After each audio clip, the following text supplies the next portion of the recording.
Hello, my beautiful friends. I'm making myself a quick Morel lunch and I decided, I'm gonna film this and talk a little bit about transporting morels, processing morels, morel safety, and how I cook morels. I'm not a fancy morel chef cooker. I am just searing my morels with olive oil and salt and putting them on top of whatever good bread, and I make these rolls and they're fantastic. That's all you need. Morels have such strong, different, delicious flavor. I just don't want to mask them with anything else. Anyhow, that is my opinion, and it always shifts and floats and changes. I'm sure if somebody served me like a delicious morel something that is full of other flavors, I'd be like, oh yes, that's awesome. Okay, let's talk about morel safety first, right? Safety first. There are a ton of stories out there that makes us all a little bit worried, right? Like, oh my God, I don't know if I should be chancing it with morels. Well, guess what? You're not chancing it with morels if you follow 3 simple rules, very simple rules. Rule number 1, know that what you're eating is a morel, in fact, and not a false morel mushroom, because that will get you in trouble. If you eat the wrong false morel, then you can get very, very sick. And I'm talking about specifically Gyromitra esculenta. So know how your morels look. The way to learn about that is with an expert. Don't go just out there with like a book by yourself. I wouldn't recommend that. I would say invest into 1 or 2 lessons or forays when you go with an expert. There are several mushroom festivals that are coming up. People will be looking for morels. They will for sure find Gyromitras right next to them, and you're gonna know for a fact, hey, now I know. When somebody shows you, it's like it clicks, right? You have that confidence. When you're going out there with just you and the book, you're like, maybe, sorta, it's like there's a doubt there, and you don't want to ever have a doubt when it comes to mushrooms. Okay, so rule number 1, know that what you're eating is a true morel and not a false morel mushroom. Rule number 2, you know that it's 100% morel, don't eat a raw morel. Don't ever eat raw morels. Raw morels contain trace amounts of toxin called hydrazine, and that toxin is heat destroyed. It's destroyed by heat. So if you cook your morels, there is no more toxin inside them. You got to cook them well. That's rule number 3. Don't eat undercooked morels. It's kind of like an A and B for the rule number 2 and rule number 3, right? But let's just make them separate so we know that it's that important, right? Don't eat raw morels. Don't eat undercooked morels. Only eat morels that are thoroughly cooked, that are cooked really well. And I think that's it. Whenever you're cooking your morels, because the toxin compound that is found in trace amounts in the morels is heat soluble, it's gonna escape from the morel. How is it gonna escape? So if you boil your morels, some of it might go into water, right? It's also water soluble. It's gonna go into water. Some of it is going to escape in form of gas. So what you don't want to do is you don't want to like stir your morels and breathe in that air, because you're actually going to be potentially breathing in that toxin. So instead, cook them, turn on the fan, or cook them outdoors in a well-ventilated space, and that's it. And allow the toxin to escape through the air. And then when you strain, if you're boiling the morels, when you strain them, don't use that water to make soup or anything like that. Discard the water. And that's it, and you're good to go, right? You're gonna cook them, you're gonna sear them, whatever you need to do. I just sear them. I've never boiled my morels, haven't done that yet. All right, another tip for transporting morels. So I transport my morels in bags like this. I usually have ice that goes under the bag, and my ice is always wrapped, so I don't put just ice and morels on ice. I don't want them to get shocked, right? They're like my little babies. I have to put really good care of them, and that's why they stay this fresh for so long, which is something that I'm just learning this year, because I thought that morels have to be cooked immediately, otherwise they will go bad. Well, turns out no, unless of course you dehydrate them. Dehydrated mushrooms, if you dehydrate them properly, they will last you for a very long time. But I'm talking about fresh mushrooms. I transport them. Sometimes I gather them for 3 days in a row, and then for 3 days they're in my car and they're still good. How? They stay in these bags, and then I take towels like this. I spray these towels with Mount Shasta water, right? And then I make sure they're just a little bit damp, that they're not soaking wet. And then I cover my morels with this towel inside the bag. And then I lift up the sides, then I roll them up like this to keep them nice and locked. Then I poke holes in the bag, and then I set it on. I have usually ice laid out, and like maybe a bucket or whatever, I have a trunk in my car. I have ice laid out. Ice is also covered by a towel, by a blanket, and then I set my morels on top like that. And then they last for a very long time. The only thing that once happened to my morels, I wetted the towel a little bit too much and they got a little bit moldy, so I threw those out, right? Because I left the towel soaking wet while the morels already were wet because it was raining. So that created a little bit of too much moisture in the bag. I didn't poke the holes to let the moisture escape, and it resulted in not a very pretty scene when I opened up the bag, because there were some fuzzy stuff on them and I had to throw them out. As far as getting rid of different insects from your morels, right? There can be ants in your morels. Ants love morels. You'll find them, you'll open up the little thingy-majink. By the way, all morels are hollow inside, just like that. And then you see, oh, there are little ants there. And of course, you're not gonna stand there and shake out every little ant if you have a lot of morels. So what you can do is you can prepare a salt bath and get a bowl like this, put some fresh filtered water into the bowl, put a little bit of salt, and put your morels there for an hour, a couple of hours. I would not leave them there overnight. I think the morels will get too soggy. And then all the little insects, if there is fungus gnat, larva, or ants, they're all gonna come up to the top, and then you can just strain that, and you got yourself clean mushrooms. Make sure afterwards, if you soaked your mushrooms for an hour or two, that you dry them before refrigerating them, and before anything else, before proceeding to store them. What else? I don't know. Let's just cut some up. Maybe some more information will come up. Oh, yeah, so hydrazine chemical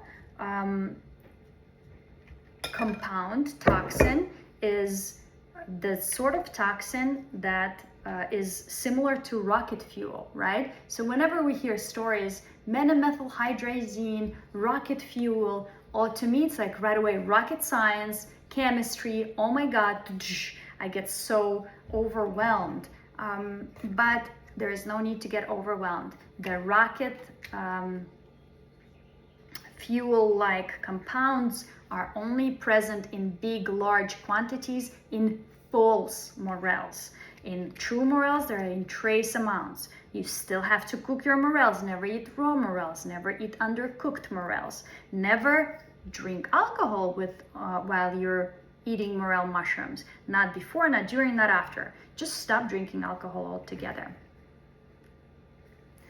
I know my mom will hate me for saying that right now.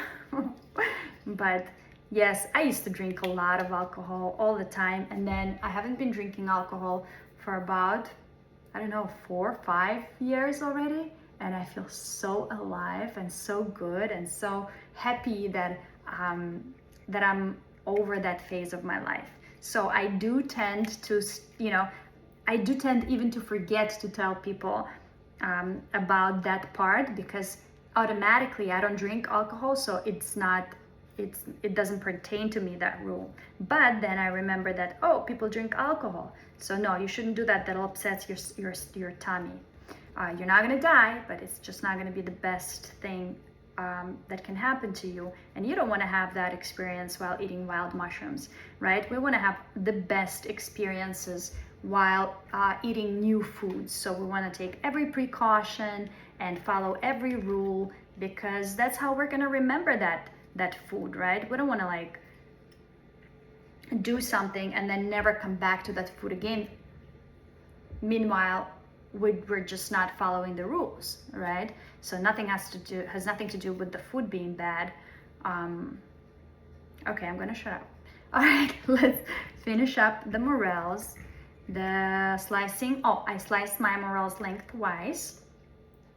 And by the way, I'm super picky when it comes to like the quality of the mushrooms that I put inside my tummy or tummies of my kids and friends. So let's say this morel. It's like, you see how white this one is inside and how this one is a little bit darker. And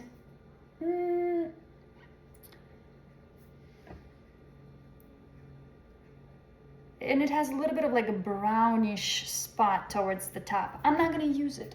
I have plenty to be able to say, nope, I don't need to. I'm not in a survival situation here where I need to like cut out those parts and be,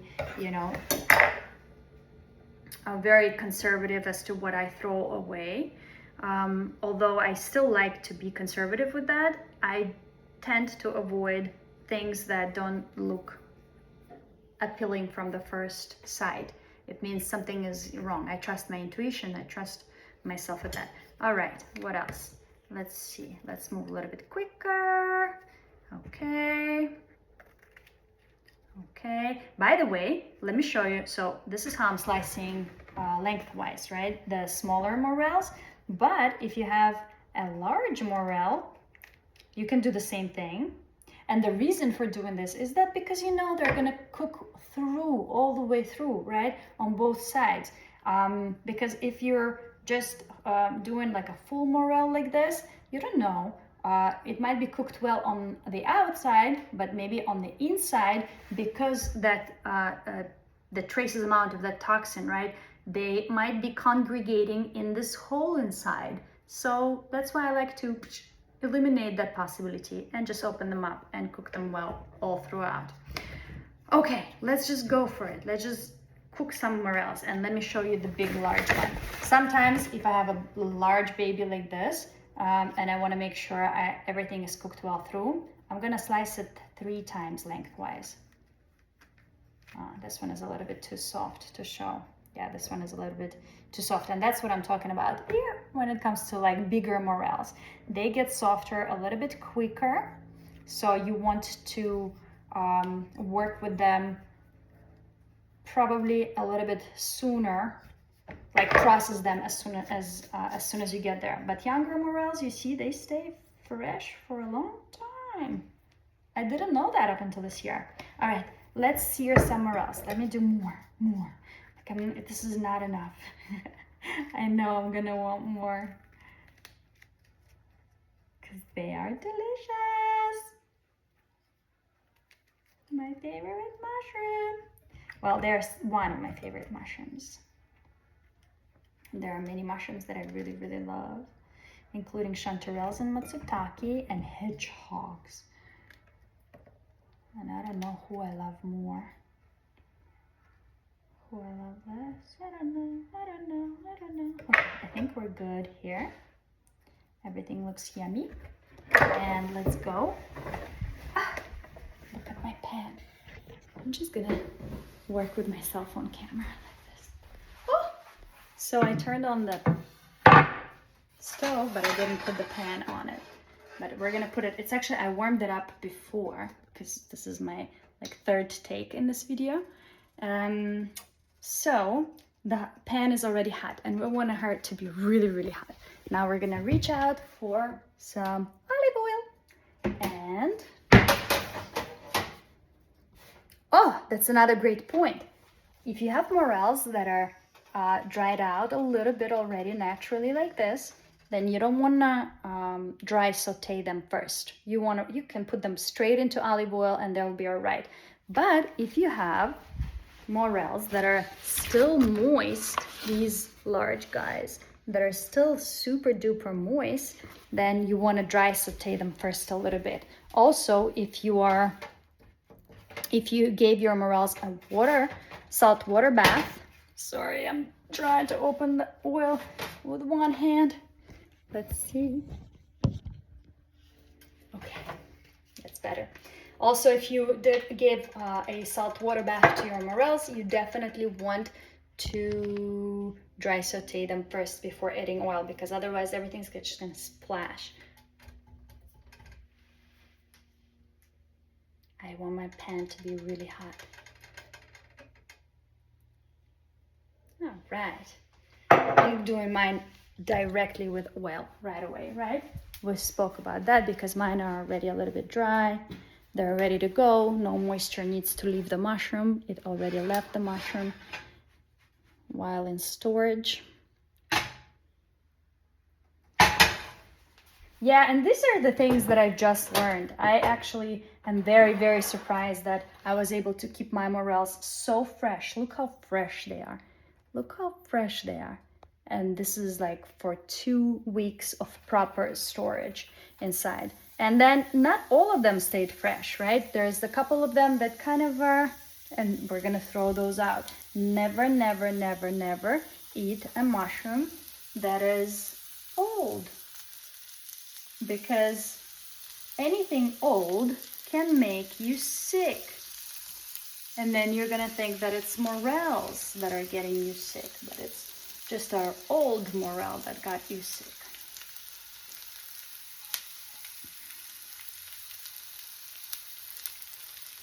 Okay.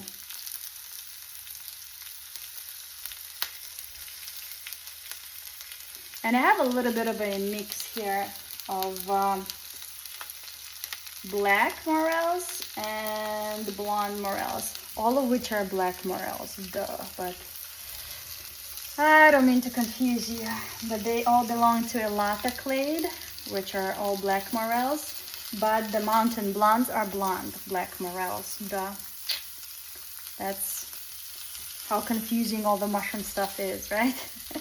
Or can be, especially when it comes to naming things, naming. But as long as you're good with like visually identifying, then you're okay, you're good. You can work with that. I'm gonna add a little bit more oil. And I'm gonna really make them up, and I'm gonna let them sear.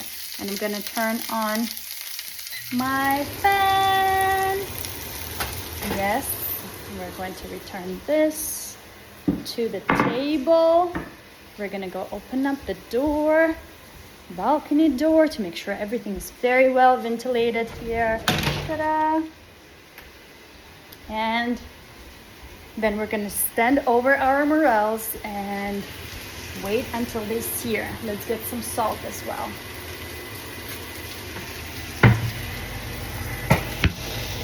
All right, so I have salt. No chefing here, just simple stuff. Salt is in the bag still. I just arrived from Shasta not long time ago. I buy my salt there by the pound, just like, you know, it's one of those natural stores that where you can get, I don't know, can you hear me with all of this? I hope you can. Where you can decide how much of anything you want to buy. You can get like a couple of ounces or a pound or whatever. So that's how I buy my pink salt there, and I haven't transported it yet to a jar. So everything comes from a bag. Everything is super simple. I'll tell you, when you are living single and you're a single parent and I thought I turned it off. And you have to deal with everything that life has to offer completely on your own. You simplify. You simplify real quick. Yeah. When there's no help coming and you have to deal with car alternators and house filters and this and that technology going wrong, and driving and health issues, and or like upkeeping somebody's teeth appointments for the children, for yourself, and all that type of stuff. Then you get simple recipes and you stick to them, because that's the type of time you have to dedicate to cooking, right? Okay, let's see if we find. Now you get to see everything in my kitchen. Now I'm going to start turning them over, but I'm gonna do it kind of like, I'm gonna hope for the best. I'm gonna start doing this and hope that they all will just magically fall onto the other side. And you see how golden brown they are? Oh my gosh. Oh my gosh, guys, these are so good.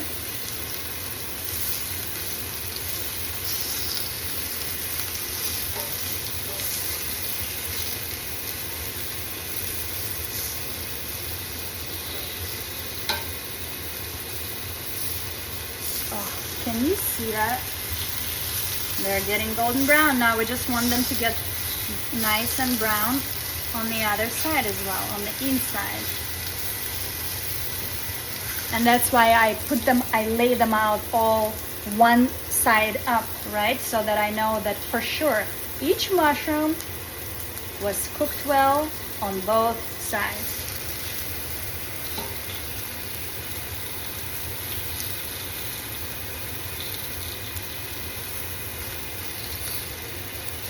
And I'll tell you, like, this is a little bit crowded. I usually don't, my pan is usually not this crowded with morels. But because they're dry, I am okay with this. If they were a little bit wet, then this would be like a big mess. So the fewer mushrooms, the better. The more crisp, the more control you have while cooking them. Ta-da-da! I'm getting excited. I'm so hungry. I haven't eaten today. I just saw a rainbow.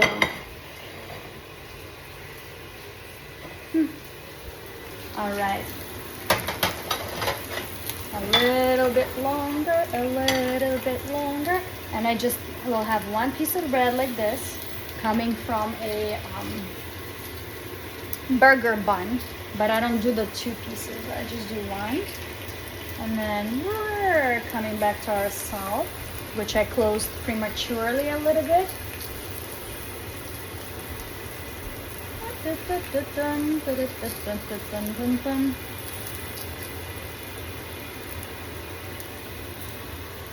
little bit more salt, and that's it. We're gonna close this bag again, lift it up, close our olive oil, all with one hand, put it up to my cupboard, and. Okay, now at this point, I'm gonna just kind of mess them up a little bit. Oh, they're already ready. We're going to turn off this thing so you can guys hear me better. And voila, this is all I'm gonna do. I'm gonna take these mushrooms, working with one hand. I'm going to put them on top. Whoop. Just like this, and you have no idea how the texture is going to be. It's crispy on the outside and it's soft and spongy inside. There is no other food that has the same texture experience in your mouth when you're eating it. Oh my God, you guys, this is insane. This is gonna be so good. Yeah, it's basically like, it's undescribable. It's undescribable. The experience that you have in your mouth while eating a morel mushroom that is prepared well, like mine right here. Ta-da! See, let's not worry about the plating. And that's a lot of mushroom for one sandwich, but I said, why not? I'm just really hungry. Well, anyhow, my plate is a little dirty, but there you go. How fantastic is that? Isn't that beautiful? And it's gonna be crunchy and spongy and all sorts of things all at the same time. All right, guys, I'm not gonna eat on camera, but I'm going to ask you to comment, like, share, subscribe, all that good stuff while I'm eating. Send out your questions, comments. Maybe you have other things that you know about morels that I didn't mention. Please comment them below so that as a community we can bring peace and honor to this food, to this specific mushroom that is a morel, because they're delicious, nutritious, they're full of minerals and vitamins and just life force. And I think there is no need for us to fear eating the morels. It's sort of like you wouldn't eat raw pork, right? So same with morels, just a few simple rules and you got yourself an amazing nourishment for the body if you just follow a few simple rules. All right, I'm gonna eat it. Bon appetit. Bye.